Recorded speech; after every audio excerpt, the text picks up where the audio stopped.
Hai teman-teman, selamat datang kembali di YouTube channel gue Cerita Ola. Hari ini tanggal 9 Oktober, berarti besok kita akan memperingati Hari Kesehatan Jiwa Sedunia dengan tema tahun ini adalah Mental Health for All. Sebenarnya gue punya niat untuk bikin video 10 video dalam 10 hari berturut-turut untuk menyambut Hari Kesehatan Jiwa Sedunia dengan berbicara tentang isu-isu kesehatan jiwa.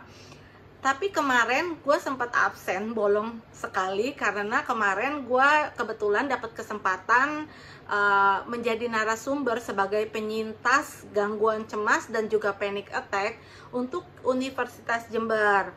Nah, kemarin pas selesai acara itu, gue sempat tidur-tiduran dulu. Gue pikir baru bikin YouTube, ternyata ketiduran dan itu capek banget kemarin. Nah, hari ini juga gue tadi dapat kesempatan berbicara sedikit, memberikan testimoni di webinar yang diadakan Mbak Mona, psikolog klinis, tentang cinta yang menyembuhkan. Di situ juga ada teman-teman gue dari komunitas peduli skizofrenia yang memberikan kisah-kisah yang inspiratif sekali, dan kita ya berbicara tentang proses pemulihan dengan cinta.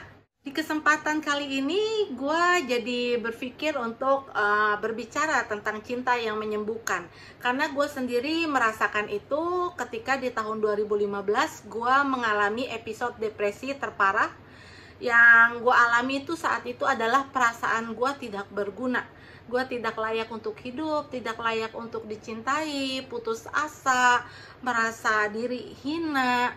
Yaitu memang kadang-kadang yang dirasakan orang dengan gangguan depresi seperti itu. Dan orang dengan gangguan depresi itu dengan sedih biasa itu beda ya. Jadi gangguan depresi itu dengan kesedihan biasa itu beda. Kalau kesedihan biasa masih bisa dihibur. Jadi misalnya kalau kita baru putus cinta, nah terus kita dihibur sama teman kita masih bisa merasakan bahagia.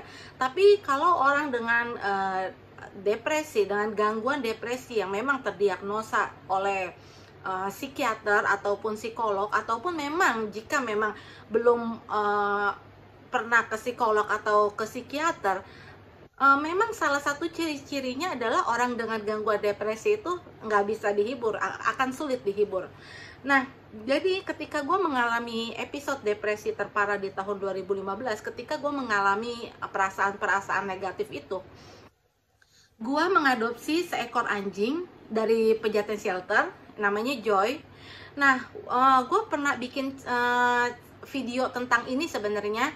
Di video-video gue sebelumnya ada tentang pet terapi. Gue tulis judulnya pet terapi. Jadi gimana seekor anjing bisa membantu gue dalam pemulihan, membantu gue bangkit dari depresi terparah gue di tahun 2015.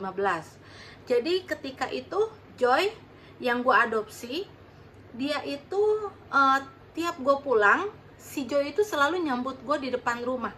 Terus dia goyang-goyang buntutnya, terus dia mukanya ceria, matanya berbinar, senyumnya tulus. Terus juga dia kayaknya seneng banget sampai goyang-goyang gitu badannya ketika menyambut gue.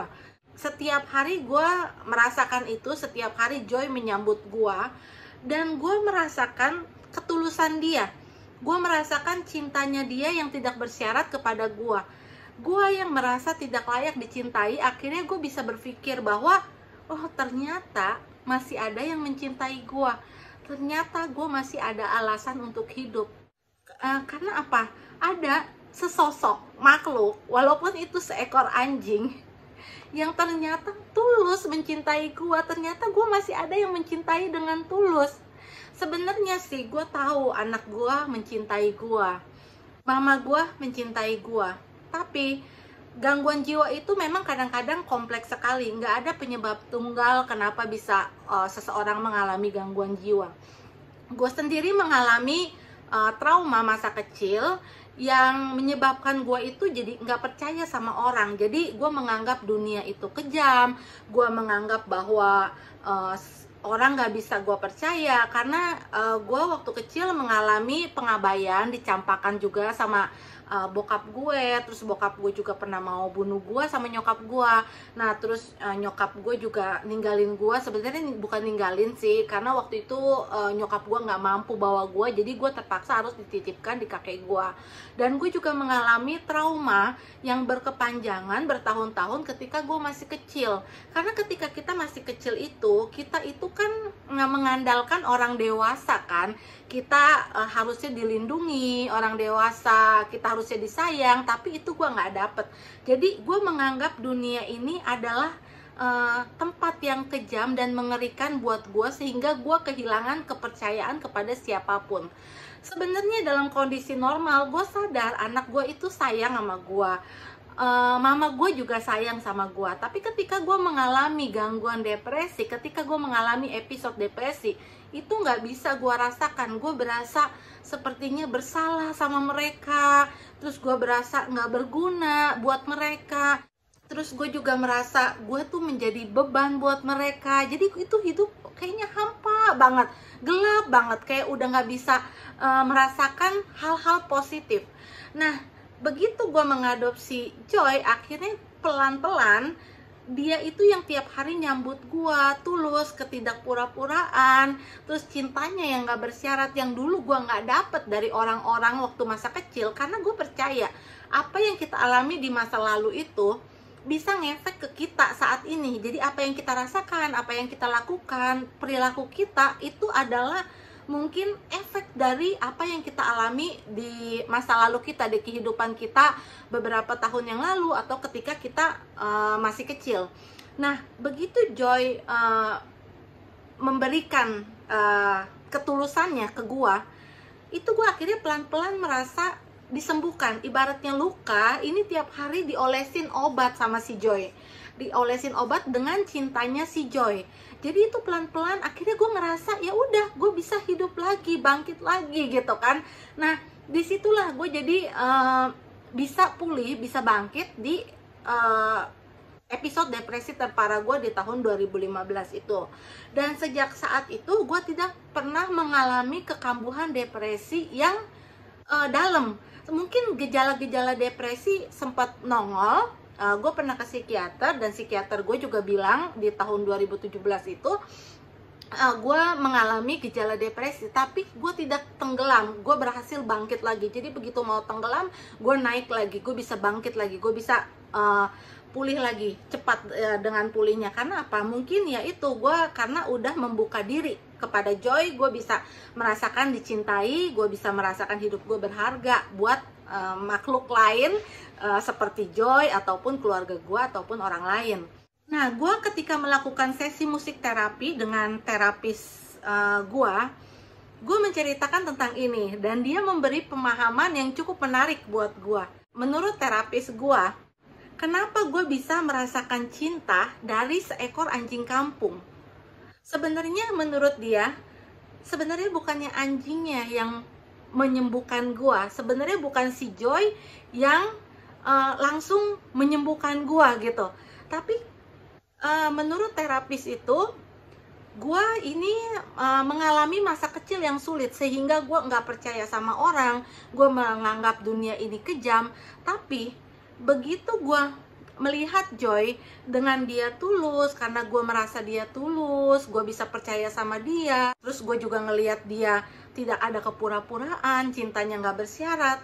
Di situ sebenarnya gue membuka diri untuk dicintai sama si Joy. Jadi sebenarnya kalau menurut terapis gue, bukan si Joy-nya yang memang bisa menyembuhkan gue, tapi karena gue percaya sama si Joy, akhirnya gue bisa membuka diri dan gue membiarkan si Joy untuk mencintai gue, sehingga gue bisa menyerap cintanya dia dan gue bisa menerima cinta itu. Akhirnya gue bisa pulih dari episode depresi terparah di tahun 2015. Ketika mendengar itu, gue tuh ngerasa iya juga ya, bener juga ya, kalau kita tidak membuka diri kan, mungkin ada orang-orang yang sebenarnya mau membantu kita, mau mencintai kita, tapi kadang-kadang kita nggak percaya sama mereka, jadi kita menutup dulu pagernya gitu kan. Gimana dia bisa memberikan cinta itu, gimana kita bisa menerima juga cinta mereka kalau kita menutup pintu itu Dan memang nggak mudah, kita nggak bisa mudah langsung membiarkan orang, dan memang nggak mudah jika orang yang memiliki pengalaman-pengalaman pahit di masa lalu sehingga dia tidak percaya dengan orang lain, itu nggak mudah untuk membuka pintu buat percaya kepada mereka. Kita takut disakitin, kita takut dikecewakan lagi, kita takut ditinggalkan lagi. Memang itu nggak mudah, tapi itu butuh proses, dan sebenarnya bisa supaya hidup kita itu lebih berkualitas, kita juga bisa lebih bahagia, kita bisa menerima cinta, dan kita juga bisa pulih dari, misalnya gua episode depresi itu, gua bisa pulih dan bangkit lagi dan bisa ceria lagi. Jadi ya memang mungkin menurut gue cinta itu dibangun dengan fondasi ketulusan, kepercayaan, dan juga penerimaan. Itulah yang gue alami, itu yang gue rasakan. Gue juga belajar dari berbagai sumber, seperti ketika ada webinar dengan psikiater ataupun dengan psikolog. Ketika itu gue belajar terus mencari makna-makna kehidupan, dan akhirnya gue bisa menemukan makna-makna kehidupan yang ternyata cukup berguna banget untuk membantu gue dalam pemulihan gangguan depresi dan juga gangguan cemas yang gue alami. Oke teman-teman, segitu aja kali ini. Gue berharap bagi teman-teman yang mungkin mengalami pengalaman yang mirip atau serupa dengan gue, atau mengalami permasalahan menerima cinta, tidak percaya dengan orang karena pengalaman-pengalaman pahit di masa lalu, semoga kalian bisa terbuka, terus kalian bisa berani membuka diri untuk menerima cinta itu. Dan gue harap juga kalian bisa melewati segala prosesnya, segala jalannya untuk terus maju, dan kalian bisa menemui cinta kalian, menemui cinta yang bisa menyembuhkan kalian. Oke, terima kasih ya. Thank you for watching. Bye-bye.